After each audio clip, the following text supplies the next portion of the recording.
So good evening here in Edith Marian House and hopefully in other countries, other places.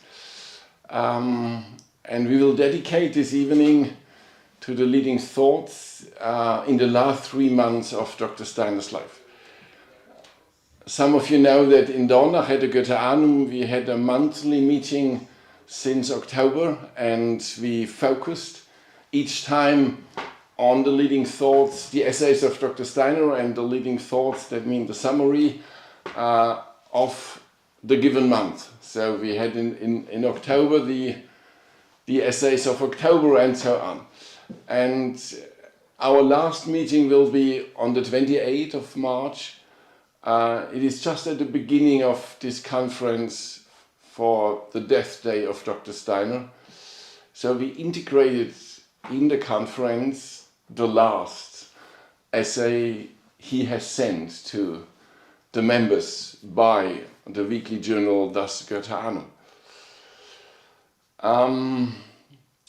Yes, and what we want to do today is, or maybe I mention how we do it monthly. In these monthly meetings at the Goetheanum, we developed a certain style to approach.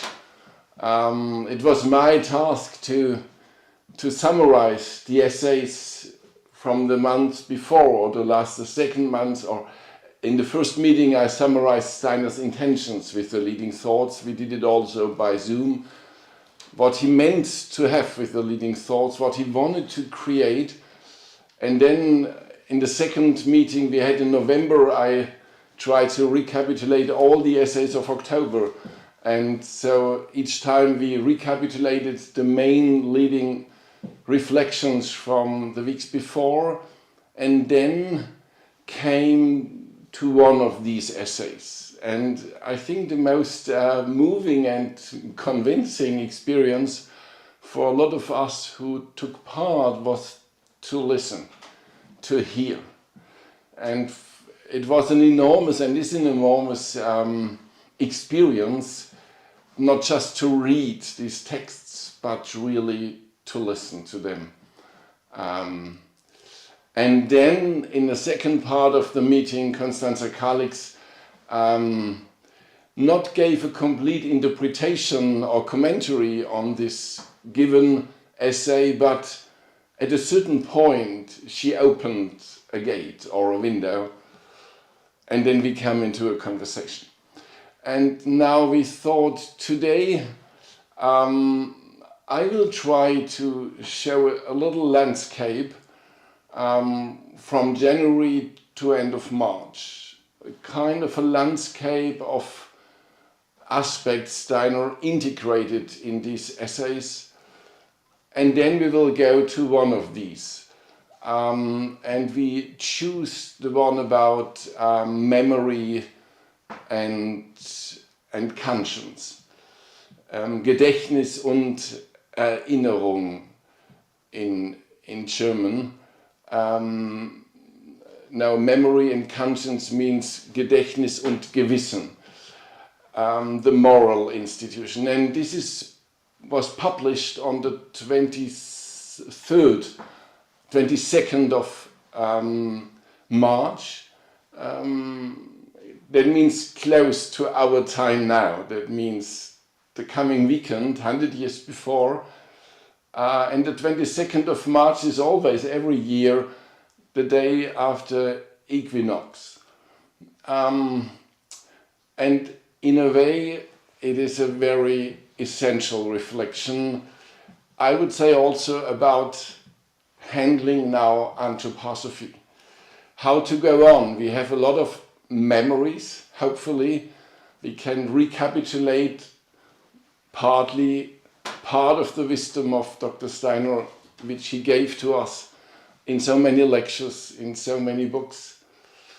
And we study those contents, and we also try to understand what we studied, and we try to memorize what we understood. But it's all in a way memory, living memory, hopefully, which is quite good if it's not abstract memory living. But then there is another dimension of how to encounter anthroposophy and the needs of our time and the future, and this has to do with a moral voice, conscience. And because we are approaching the 30th of March, I would say also conscience are in a moral relationship to Rudolf Steiner. I don't mean it personally and not psychologically, but to stand for anthroposophy means also, in a way, to stand upright in front of Steiner. Not that he is the judge.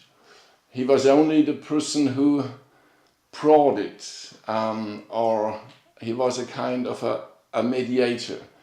He brought something, but in a way he was also a kind of a guardian. Not the guardian of the threshold, but in a way also, he took care for what we call anthroposophy. And so I think these are future challenges, how to be aware of the content of anthroposophy, to live with it, live out of it, but this is touching a certain dimension in our whole being, what is described in this wonderful essay about memory and conscience. So in the second part of this evening, Constanza Kalix will go into this text, read some of the phrases, some of the words, and so on. Now, if I set a landscape from the beginning, January 25, till the end when he died, and most of you know that the last two essays were published after he died.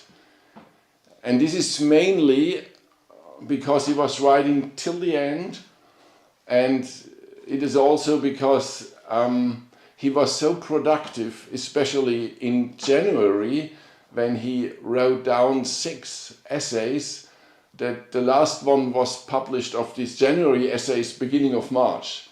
So there was a kind of a growing difference in between Steiner's time of writing and the publishing time. This is quite tricky because in a way I think they have also to do with the cycle of the year. I mean, not mainly, this is not a calendar of the soul, but these essays have a certain relationship to time. Time of publication, partly also time of writing down, and so there was a growing difference. So the last 2 essays were published in April. And it's a broad, an incredible landscape from the first one to the 11th one, because these were 3 essays he wrote down in the studio, in the atelier in January, and then 2 in February. That means less than issues of the weekly newspaper were published, so maybe also to slow down a little bit or to diminish the difference between the time of writing and the time of publication, and another 3 essays in March. Most of you will know the title or even the whole content.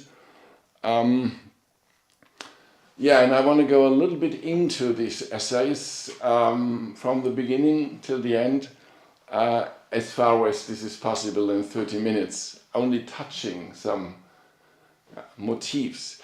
And there is a kind of unsolved riddle. I never met a person who could really explain this composition of these 11 essays or all of them. So I think it was a huge surprise every week when the next essay was published. Even if we can see that there are some golden lines or connections, even if we can see them, I think it was a big surprise. Because Steiner then, next week, seemingly came from another point. Yeah. Yeah, we will see this also in what I will bring now. And I don't want to go into the biography now, even if we should keep in mind what does it mean January 1925 and end of March 25. I only want to mention one thing, that we know that in January 1925 he published a new foreword for the main book Occult Science, and obviously it was revising or at least rereading the whole book.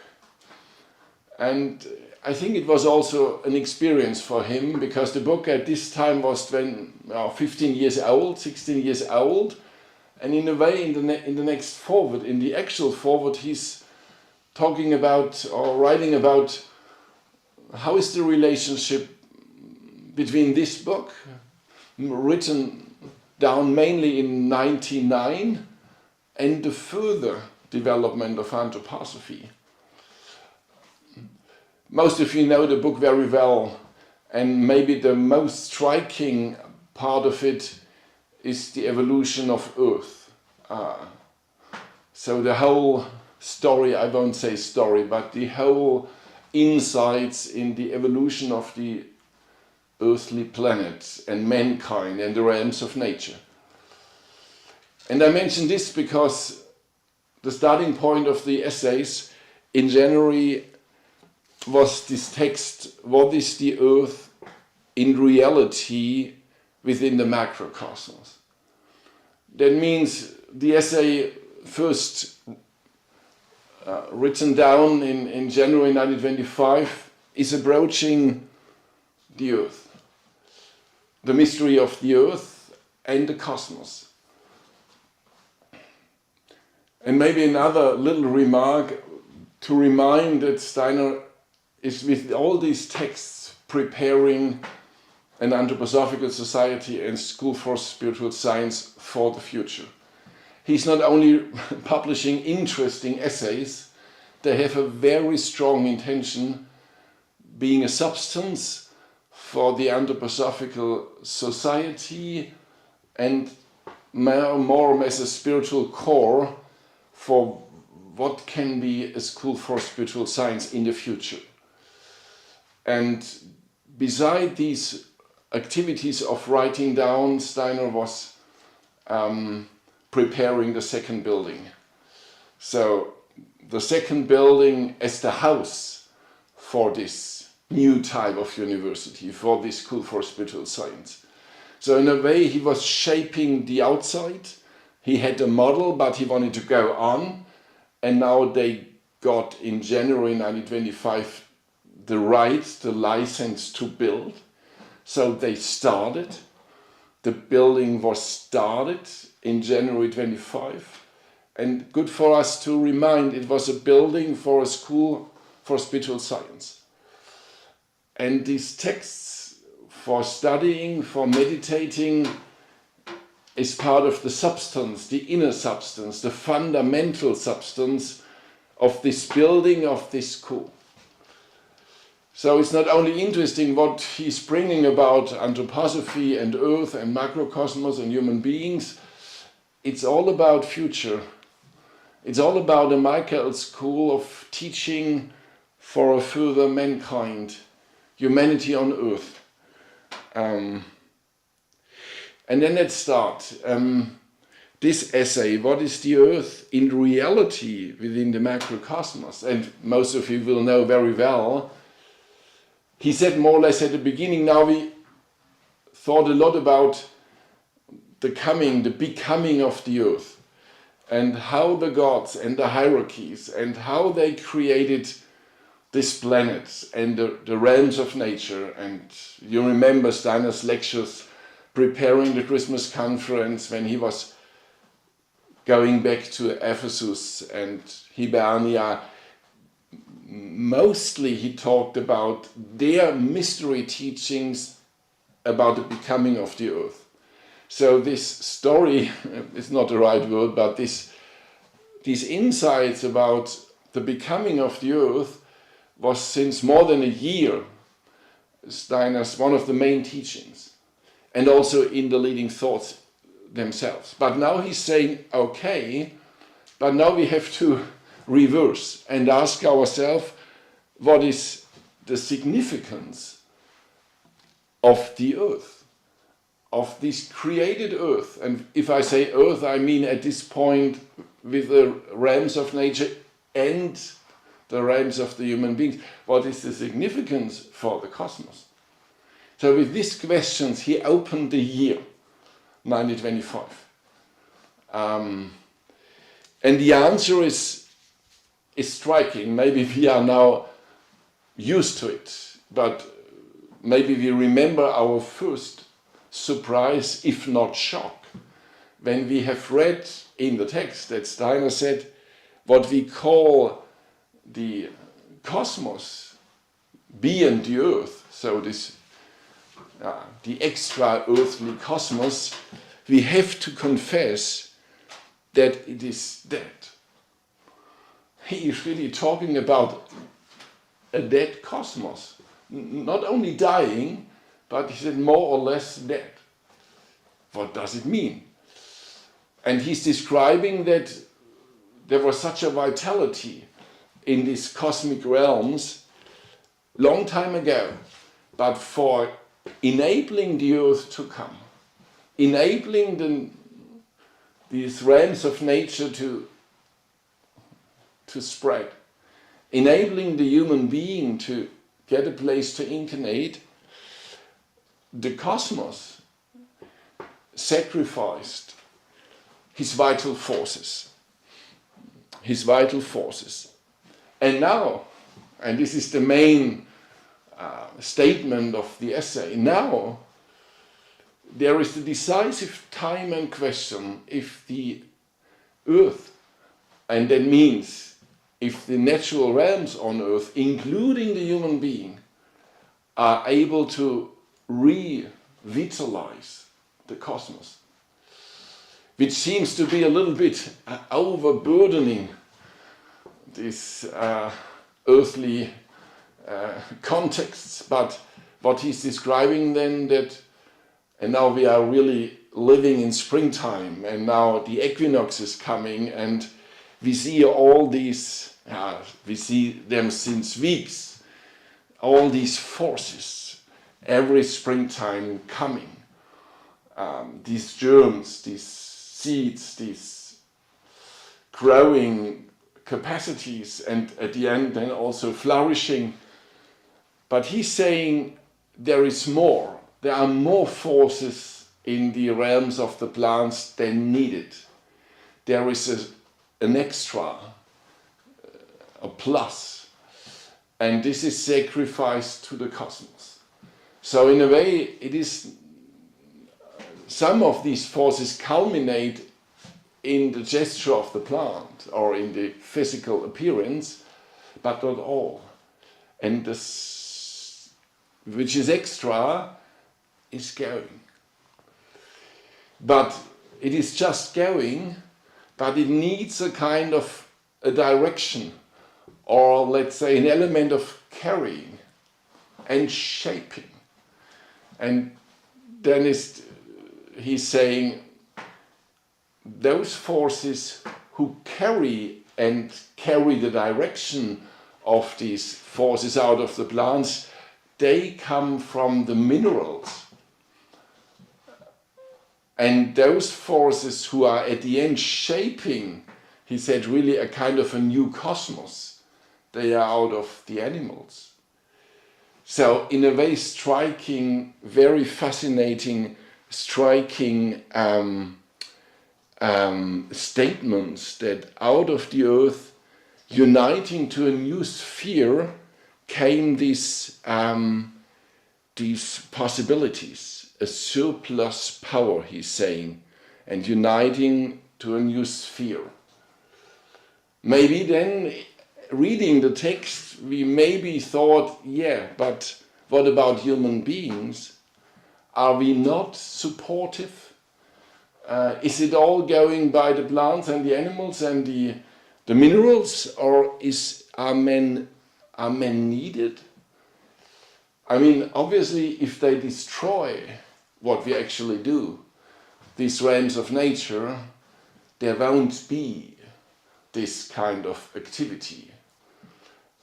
One thing is clear, the human being is able to stop this kind of mutual gift, this kind of reversal gift. And this is tremendous because in our ecological discussion, the only question always is if we destroy nature or at the end destroy the planet. But in this meditation or reflection, it is much more than only one planet. And yeah, so it is all centered to the Earth. We can't substitute it by another planet. So, and this has, of course, in Steiner thinking, a Christological aspect. It is the planet designed by the gods to incarnate Christ. So it's all very decisive what happens. So the human being, we can stop this mutual activity or this reversal activity by destroying the earth, the natural realms. But is this our only possibility, or can we also support these activities? And maybe Kobowitz in mind, first of all, the farmers, biological, organic, active, they would say, yeah, that's what we do. We try to support even these forces of growing and flowering and also offering and so on. But still the question, okay, that means the human being is the one who has to take care for these realms of nature, that they not only go on to exist, but also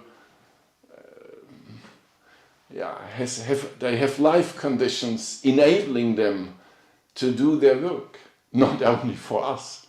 So it's not at all centered to, they are there to give us our nutrition. No, they are also nutrition for the cosmos.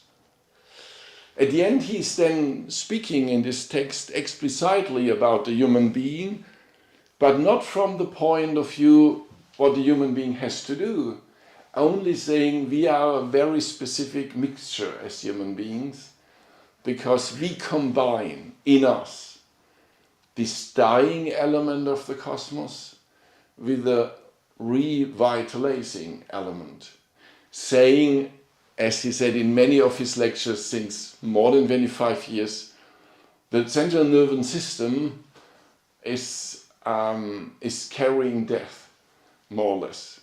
So the central nervous system of the human being is not a vital organization. In fact, it is diminishing life. Let's say life of thoughts. So our thoughts, we are living in the sphere of the unborns, but if they come into our head, they undergo death. So our head, or the whole central nervous system, is carrying death partly.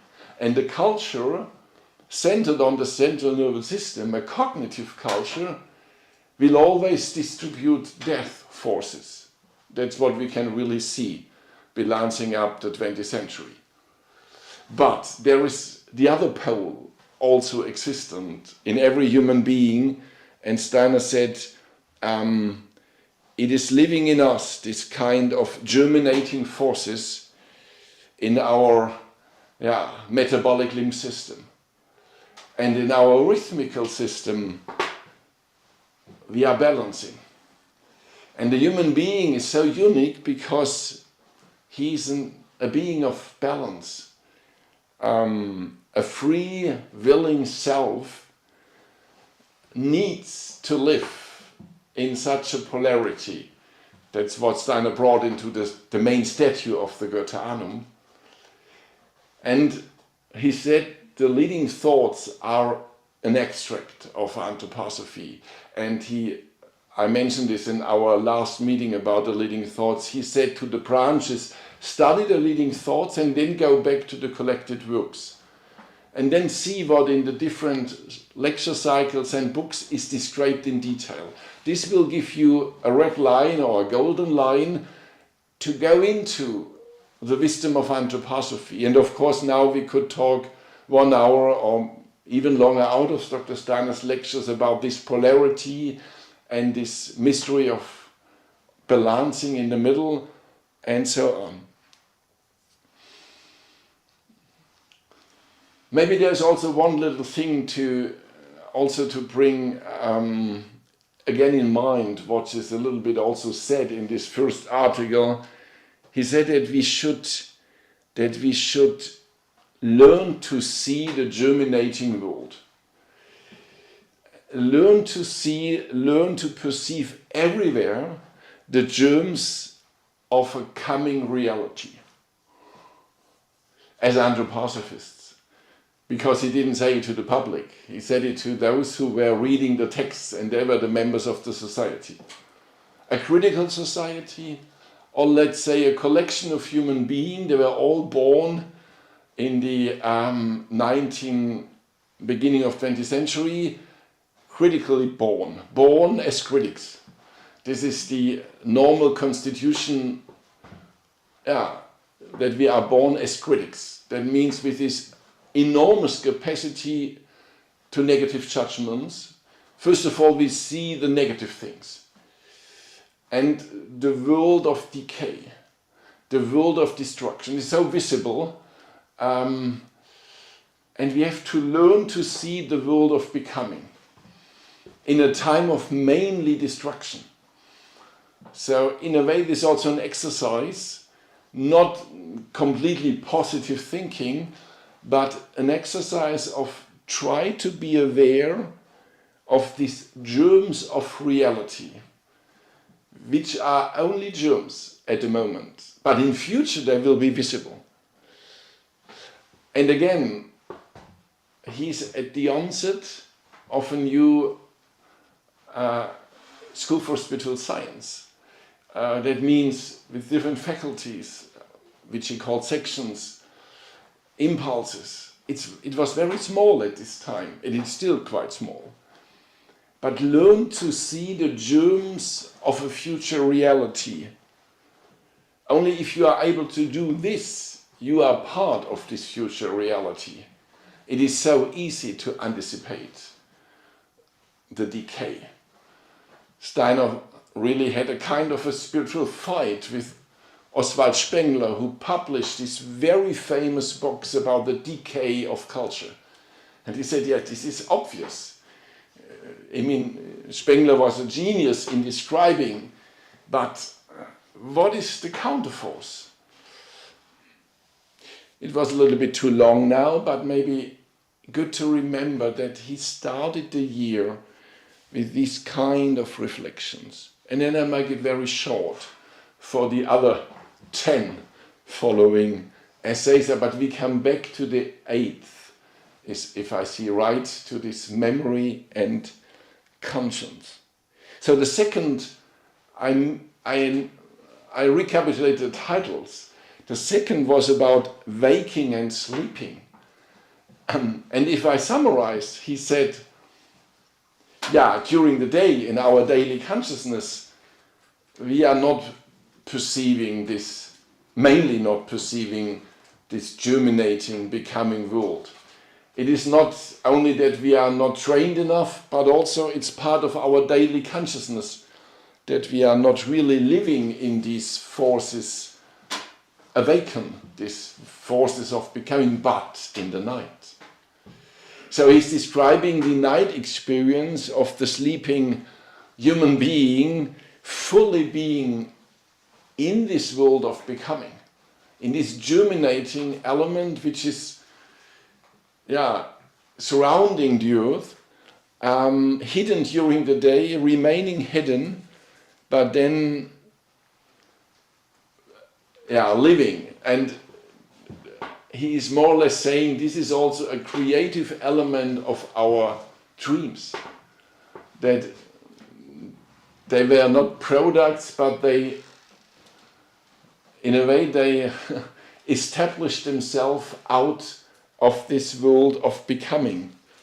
Sometimes they are very funny, sometimes they are have element of utopias, of an element of unlived life, a promising element. I know we have also sometimes other dreams. They have more to do with destruction or with being incapable or overburdened. But then we have these free dreams, maybe the real dreams, the real cosmic dreams.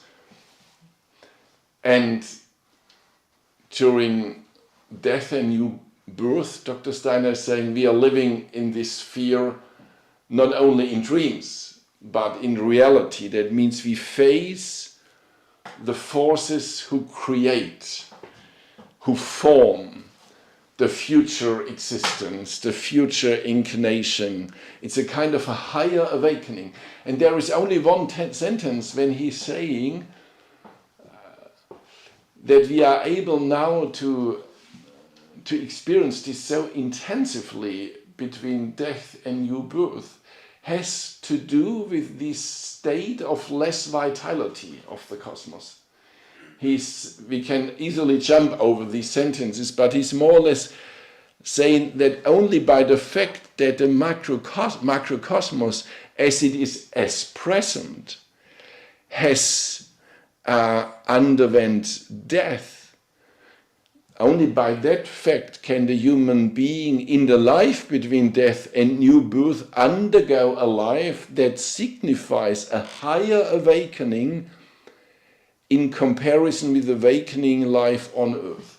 And this higher awakening, which is only possible by the fact that there is a diminished degree of vitality of the cosmos, this higher awakening enables us to getting awakened for these forming, shaping forces. So in the 17 class lesson for the members of the School for Spiritual Science, Dr. Steiner is describing this race of formation, this race, sun race, star race of love and future creation.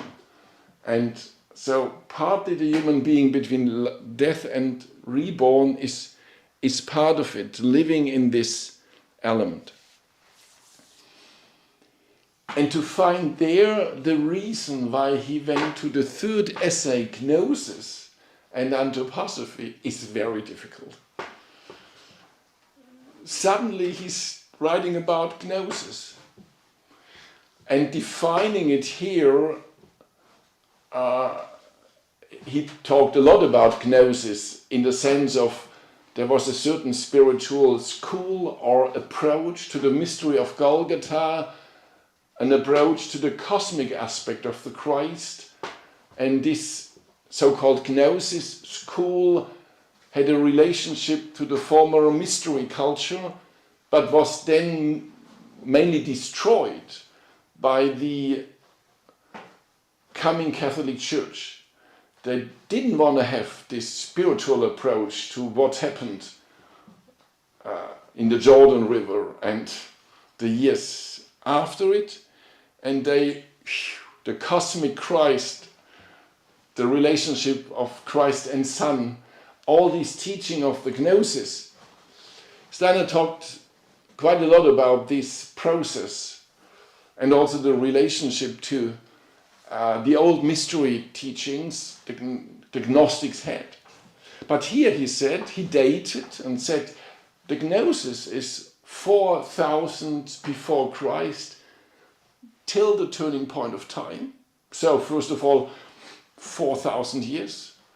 And then he is describing a certain inner constitution or a certain capacity of these Gnostics, how they developed their world images and their image of the Christ and the Son and the Jesus.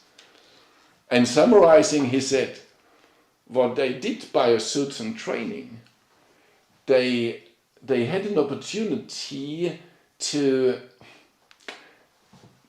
revitalize a capacity of the human being which was insofar lost that it belonged to an earlier stage of earth and human development.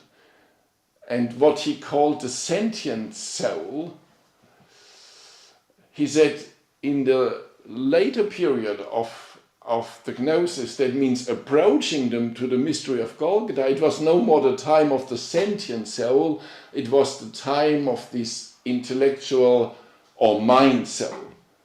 But they learned in their schools to come to a world relation as it was old in the sentient soul epoch. And this was a kind of a state of the world and outer world relationship that I had not only sensual impressions but combined or associated with what I see. There was inwardly in my soul there came the world images without that I had to work on them. They were just there. So in the sentient body time, Dr. Steiner said, which was much earlier, it came out all from the outer side, so the sensual impression together with the image, but in the second period, the sentient soul time, from the outer side, the light, but from the inner side, the world images connected to the light. But this wasn't anymore the time when Aristotle and Plato were teaching. This was a time where there was quite a split between my inner reflections and my outer perceptions. That means a time of a lot of thinking activity, a lot of riddles, but in an intellectual drive. But here, the gnosis, they worked in a different type. So these images were just coming. But not because these were old-fashioned people. They really were trained to come to approach this other constitution. So they changed in a way the constitution of the human being. The other one was not dead, it was in a way passed by, but you could still find it. And this is a mystery of human development, that our old stages of evolution or of biographical development, they are still there. The only question is how to find them. But it's interesting that now we are maybe 60 years old or 50 or 40, but also the first 7 years, they are still there. They're still there in us. And also what we experienced at that time, how we face the world, but how to find it. Steiner described it in the Karma lectures, how we can go back and then use these forces of the first 7 years now. But not as being again a child, but in handling a specific quality, but now consciously. And now he's saying they're Gnostics, they did it. So it's very interesting, and it has a relationship to what he described before, to this whole question of the becoming cosmos. Because the Christ event, the incarnation of Christ, was in fact the main event to enable the future to come. He's not describing it here at this point. He's just talking about mystery of Golgotha and how the Gnostics approached. But in fact, this mystery of Golgotha was the turning point of time, also for this process of revitalizing. So what he described before, in what is the earth, this is not independent of the mystery of Golgotha. And also what he described in the second about our sleeping constitution, it's a sleeping constitution after the mystery of Golgotha. And here he's saying, from a historical point of view,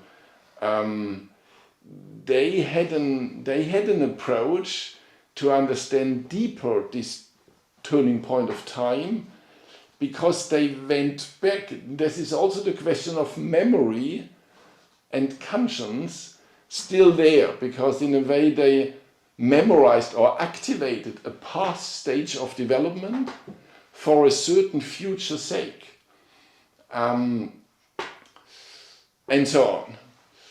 And at the end of this essay is about that after a certain period of time, they were not only destroyed by opposing forces, but they were also no more able to do this procedure, to activate this sentient soul in the right way.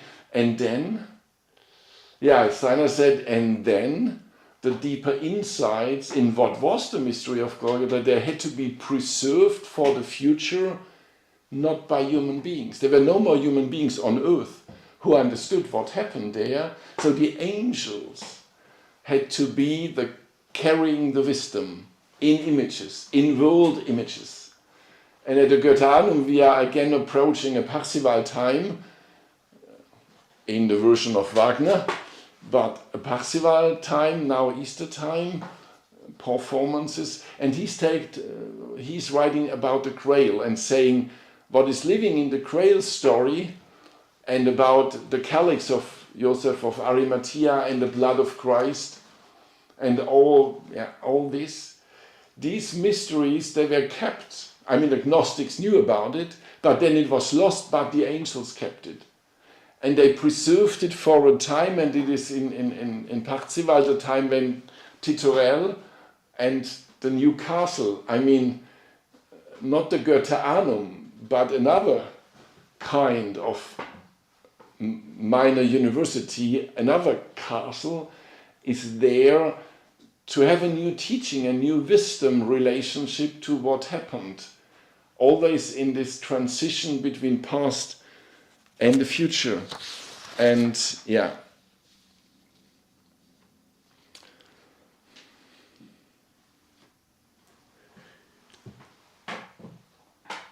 And in this fourth lecture or essay about human freedom, and Michael H., he's from the starting point, he's talking about something quite different now. He's talking about our sense perception, and that it is so interesting that we have sense impressions and also then images arising in us, but coming and going. And he describes this as a characteristic element of our sensual impression, that it's coming and going. Or let's say what is created by the senses in us is as a rainbow. It is builded up and then fading away. And the good thing is he's saying it's not compelling, it's not solid. So these images, or sometimes also these abstract images as we get out of our sensual impressions, they come and go, and they are not compelling, they leave us free. We are not really living in reality in this realm. It's coming and going.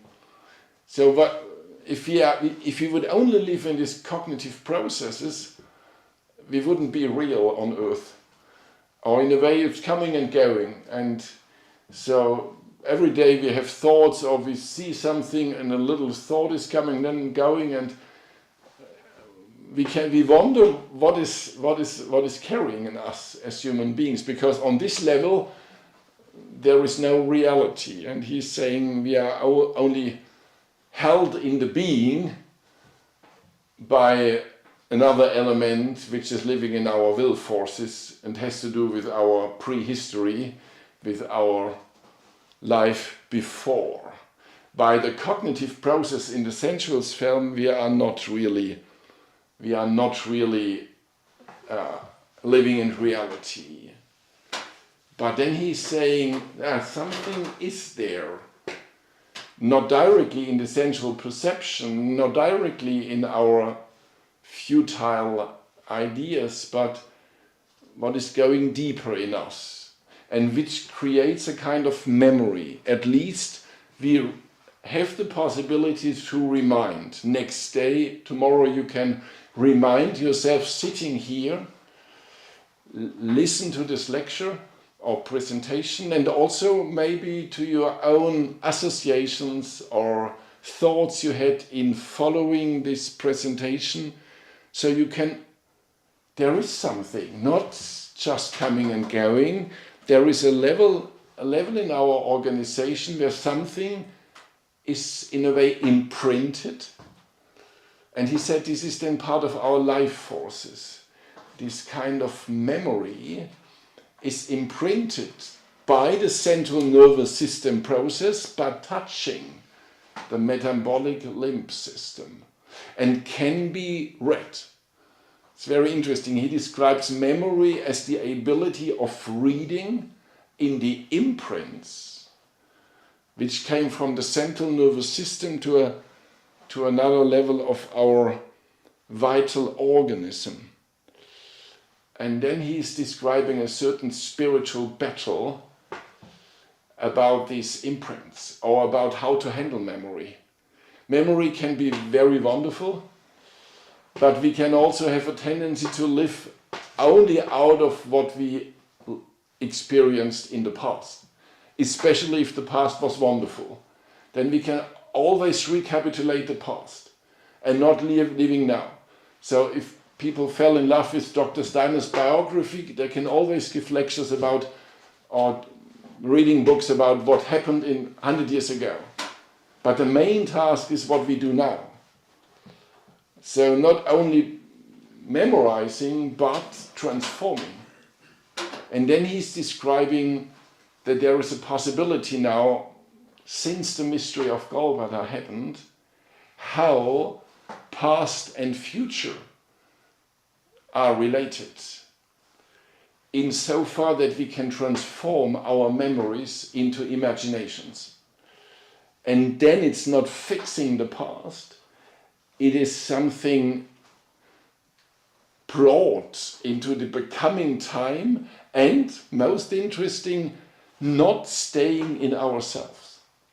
The imaginations, Steiner saying, they leave our deeper organism and were then consecrated to the cosmos.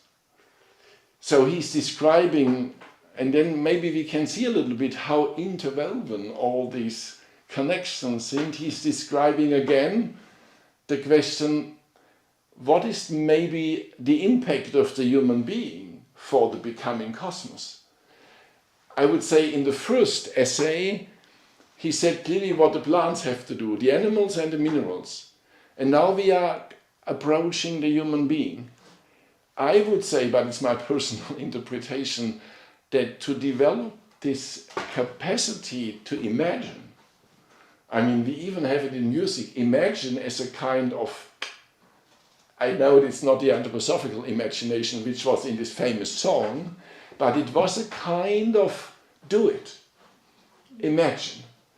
And that this kind of doing is belonging to the onset of the future and leaving our egotism, and is brought into the world, into the cosmos. It is in a way, Michael, he's saying it really in this way, overcoming Lucifer. Lucifer trying to keep the memory, by the way, also the negative memory. This is also Lucifer. We can live in our pains of the past. I mean, it's horrible, but it's in a way, it has a Luciferian element to concentrate on pain, or on torture, or on wounds, or on... It's very difficult sometimes in therapy to bring them back to life. And trying to help to create an imagination is then bringing it back to the cosmos as well. I wonder a little bit, it's only the 4th essay and not 11, if maybe this is also fine for now, and time is really has come to give the word to Constanza, but maybe we prepared a little ground. We are not really at the point where the essay which Constanza is now focusing is coming, but I think maybe we came into a certain preparing landscape, and maybe less is better than too much.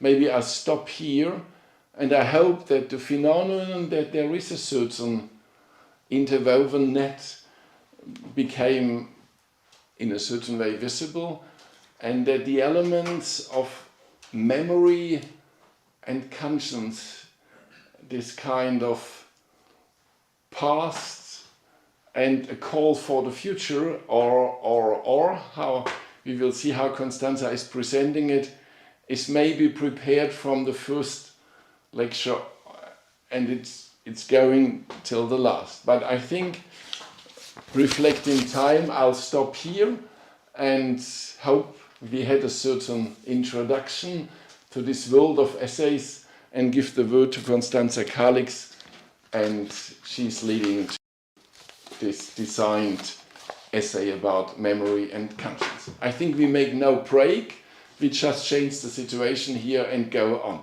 Thank you very much for listening to the first part.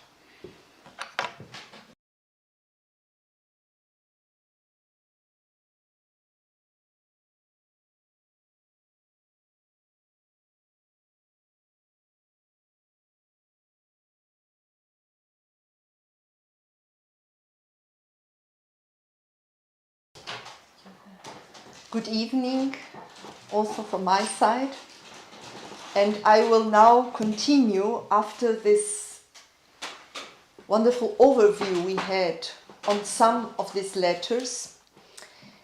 And I would like to go back to the very first one before I try, to approach some of the thoughts of the one that already Peter Selg mentioned before. And so, if we go to the very beginning of these leading thoughts, and we already spoke about that, they start with a very, I would say with a very simple perspective on all what will then come. And they start with the following phrase: anthroposophy is a path of knowledge that would guide the spiritual in the human being to the spiritual in the universe. Anthroposophy is a path of knowledge that would guide the spiritual in the human being to the spiritual in the universe. And then it arises in the human being as a need of the heart and of the life of feeling. So anthroposophy is a path of knowledge that would guide the spiritual in the human being to the spiritual in the universe. And if we remind ourselves now on what Peter Selg brought on these 4 letters, we will see how consequent Steiner is really bringing that in each one of his letters, approaches to this path of knowledge that wants to guide the spiritual in the human being to the spiritual in the cosmos, to the spiritual in the wholeness of the universe. In German the word is Weltenall, to the totality, to the extension of this cosmic reality. And if we think that this is a path of knowledge, first we could have maybe the impression a path would always connect 2 points with a straight line. But I think we know that this is not the case. This connection, this path of knowledge that would guide the spiritual and the human being to the spiritual into the universe is only to be realized by different and renewed and several approaches. In the last meeting we had on the leading thoughts at the Goetheanum, one of the participants said, hearing these leading thoughts, I mean really hearing someone reading them, makes this mosaic more clear. And I think this was a wonderful image for this path. This path is not given but one straight line. This path is a mosaic that we compose with different approaches again and again. And also Rudolf Steiner brings this mosaic together. And this is also why sometimes he changes perspective. And then he starts from another point. He describes what is the meaning of the earth for the cosmos. And then or in another place, we will see what is the meaning of the cosmos for the earth. And sometimes he describes what is the constitution of the human being regarding the constitution of the cosmos and the way around. So this anthroposophy as a path of knowledge that would guide the spiritual in the human being to the spiritual in the wholeness of the universe is a path that is composed by several exercising approaches. And in this, or from this perspective on, I would like to bring just some impressions of this letter about memory and conscience, in which Rudolf Steiner will bring together, in this mosaic, I would say, two main capacities, two main qualities of human consciousness. And these two are the capacity to remember.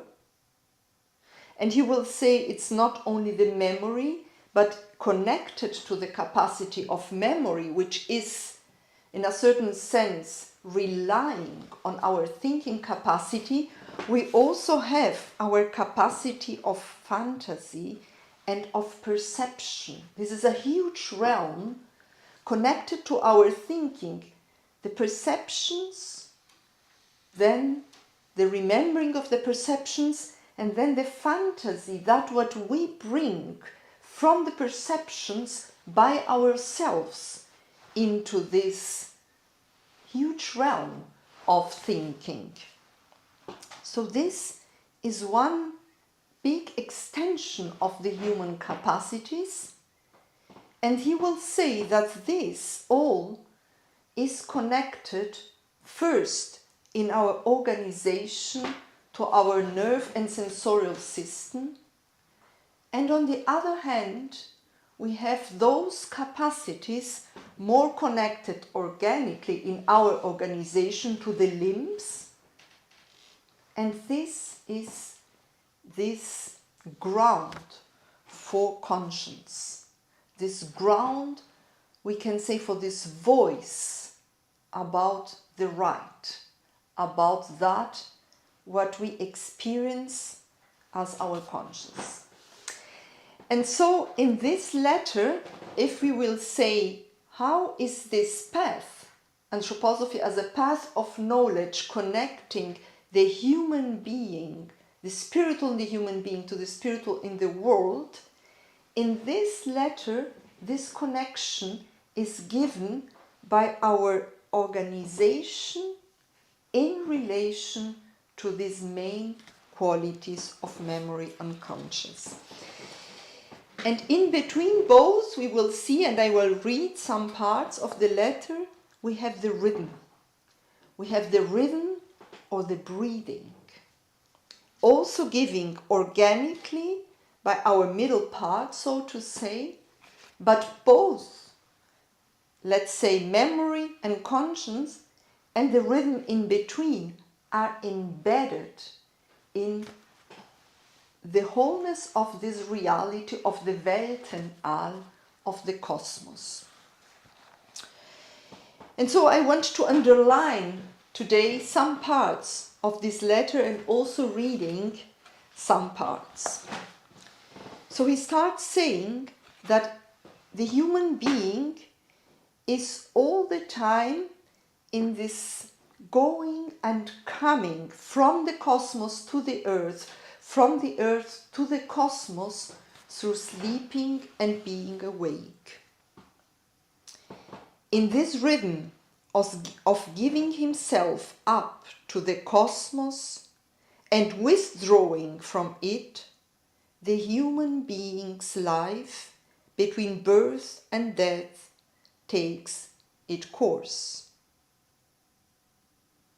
While he withdraws from the cosmos, the human being's spiritual soul element is received by the sensory nervous system. In waking life, the human being's spiritual soul element combines with the physical and life processes taking place in the sensory nervous system so that they can work together in union. This united action encompasses sense perception, the forming of memory images, and the life of fantasy. All these activities are bound to the physical body, the forming of representations, the thinking experience in which the human being becomes conscious of what takes place half consciously in perception, fantasy, and memory. These are bound to the thinking organization. And then he will describe in which extent this thinking organization is an organization connected to the world of the stars. The thinking organization is an organization of the stars. If it lived and expressed itself solely as such, the human being would bear within himself not a consciousness of self, but a consciousness of the gods. The thinking organization is, however, lifted out of the cosmos of the stars and transferred into the realm of the earthly processes. When the human being experiences the world of stars within the earthly realm, he becomes a self-conscious being. So the thinking experience relies on the reality of the stars, he says.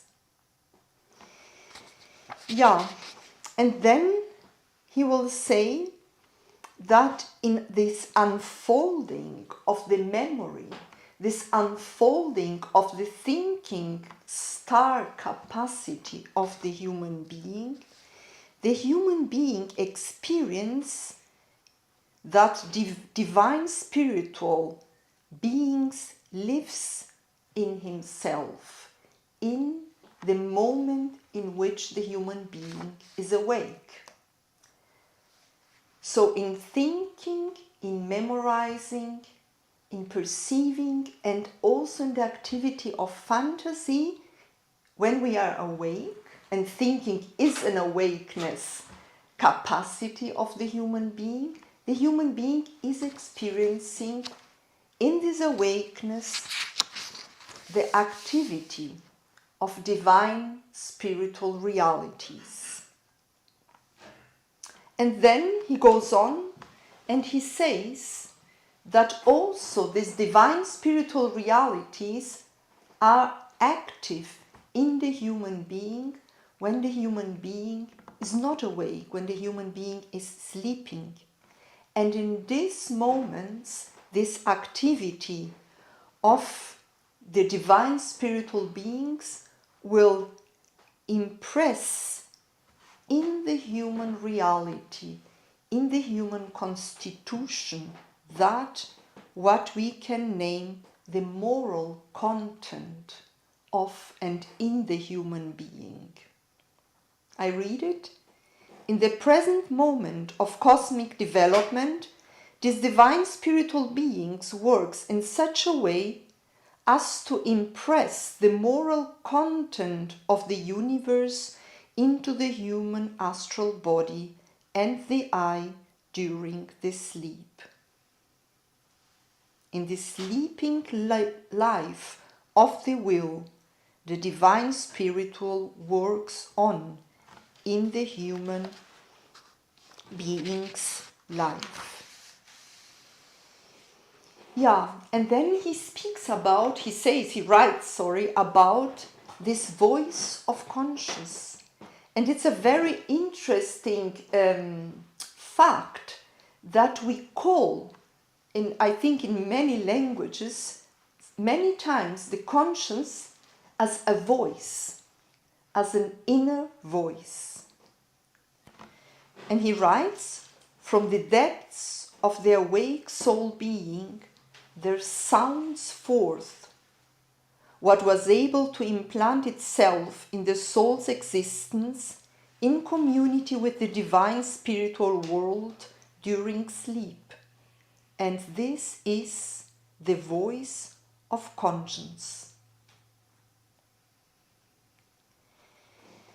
And then he comes again to underline these two aspects of memory and conscience. In memory, divine spiritual beings works directly within the waking human being. In conscience, the same divine spiritual beings works in the waking human being indirectly as an after effect. So we see here, if we think anthroposophy as a path of knowledge that leads the spiritual in the human being to the spiritual in the cosmos, how complex this connection, this path is. For the awakening consciousness of the human being, it will be in one way. For the human being in sleeping, it will appear in a different way. And in between, he says, in between these two, there lies the rhythmic organization. And then he will go on and he will give examples of that. The example in Goethe, the example in Schiller. I will not go into that today. And he will also speak about that, what we already heard by Peter Selg. What is the connection in between conscience and memory, and these two aspects of the Ahrimanic crystallizing tendency and this lifting tendency of the luciferic forces. And then he will speak again about these polarities and the rhythm in between them. In earthly existence, one stands between those two opposite poles. Above are spread the stars. From the stars there radiate the forces connected with all things calculable and regular in earth existence. The regular alternation of day and night, the seasons, and the longer cosmic periods are the earthly reflection of real stellar events. The other pole radiates out from the interior of the earth. Irregular activities are at work in it. Wind and weather, thunder and lightning, earthquakes and volcanic eruptions are reflection of these inner earthly events. The human being himself is an image of this existence of the stars and the earth. In his thinking system lives the order of the stars. In the willing system of his limbs lives the chaos of the earth. In the rhythmic system he experiences his own earthly being in free balance and interplay between the two. This is the rhythm. And now if we go back to the first leading thought, anthroposophy as a path of knowledge that wants to bring in connection the spiritual in the human being to the spiritual in the cosmos, we can go back here and see in the human being as an image of the existence of the stars and the earth. We see the human being himself as a path. In his thinking lives the order of the stars, in the willing system the chaos of the earth. So the human being in himself is a path of relation. And then he says, in this rhythmic system, the human being can experience his own earthly being in a free balance and interplay between the two. And in reading that, we can go back to the second phrase, in which we see that Rudolf Steiner says, this desire of knowledge, for this path of knowledge, appears in our heart and in our feeling. So this desire of connecting the spiritual in the human being to the spiritual in the cosmos is felt in the heart, is felt in this rhythmic organization of the human being.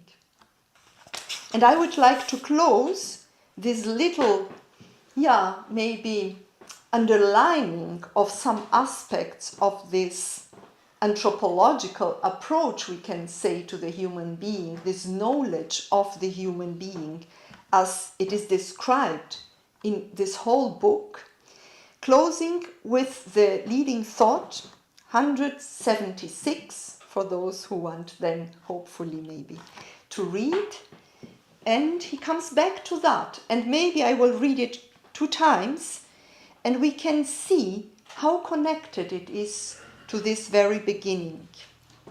He will speak about the force, the strength of memory carried into the life of the will. So the force of memory who relies in the thinking experience can be carried into the life of will. And he will speak about the power of conscience that can be brought into the life of ideas. Again, this connection in this rhythm. In his rhythmic organization, the human being has the constant union of the divine spiritual impulses from 2 sides. In the experience of rhythm, the force of memory is carried into the life of will, and the power of conscience into the life of ideas. In his rhythmic organization, the human being has the constant union of the divine spiritual impulses from 2 sides. In the experience of rhythm, the force of memory is carried into the life of will, and the power of conscience into the life of ideas. Maybe I would close now with that, hoping that we continue reading these leading thoughts. This is really a source, I would say, for that what Rudolf Steiner describes in the beginning, and it's something to be learned, to be experienced, to be exercised again and again, this path of knowledge. Thank you very much for hearing, wherever you are, for hearing here in Haus Schulman, and I wish you a good evening. Thank you for listening.